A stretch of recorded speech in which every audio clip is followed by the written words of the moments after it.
at what point in your term did you start to have a change of heart? You know what I mean? What were some of the things that led to that? 26 years, man. You know. So there was this. It was two things. Well, I'll just say two. The first thing was I was in Corcoran prison, and when I was in Corcoran, I had this dream. It was like a nightmare.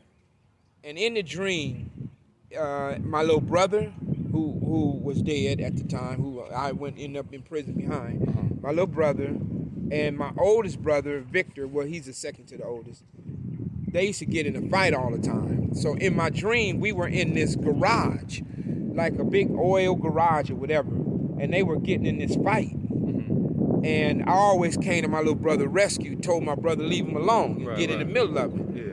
So this day they were fighting, and I got in the middle, and we're in this garage, and my little brother, he used to have a little temper, so he got angry and he kicked this this funnel. I don't know what it was. It was like this big old long pipe. And when he kicked it, all this oil spilled out on him.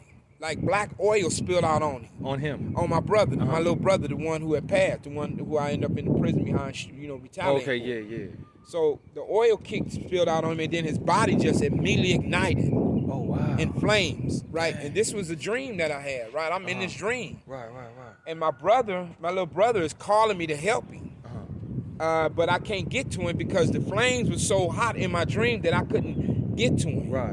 And he ended up falling and slumping down where he's seated, like with his back slumped over, and he's seated down. And I'm crying and I'm tears in my eyes. And I woke up out my dream, and I kept on asking myself, like, what? Why the hell would I have a dream like that? And the only thing what came to me was, when I was growing up, I was really mean. Like, I didn't give a fuck. I'd shoot a woman.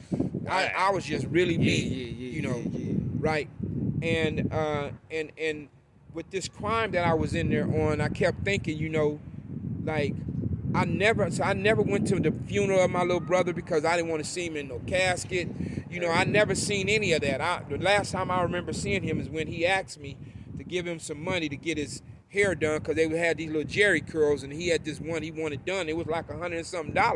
And I gave him the money, and he came in after he got his hair done. That was the last time I seen him alive. And so I just wanted to remember him like that, so I didn't go to the funeral. I didn't go to none of that. Yeah, you know what I mean? Yeah, right? Yeah. And so what I learned in that dream is that it really allowed me to connect with the people, like how killing someone affects people in such a dramatic way. I was thinking, this is how, when I shot people, when I did shit to people, this is how the families feel. This that nightmare they live. Yeah, this is how they feel, because I felt helpless. I couldn't help him. He's dead. He's dying. There ain't nothing I can do. And and you in jail over him, so you love him. Right. So you were given such a dream. So I was like, I kept trying to figure out, damn, is this what this dream was about? Right. And that was a turning point in my life, where I started really realizing that you can't just do shit to people and not recognize how it's going to affect so many other people. Like, it just don't affect that person who you do something to. It affects their brothers, their sisters, their aunties, people who they met before you came along, when they was kids, people who they knew. Like, it affects so many people. And that dream of the death of my little brother in that fire, the way he was dying, it connect me to my humanity, right? And then after that, I went to a program that was called Leadership for Life, and it really taught me, one of the most powerful things that I learned was that my thoughts are not me. Like, for so many years, I felt like if I got angry, I had to do something with it. Or if I thought it, that means it was me. You know what I mean? Right. You're guilty of your thoughts. Right. We all get negative thoughts. So what I learned is that I'm the observer and the decider. My thoughts don't determine who I am.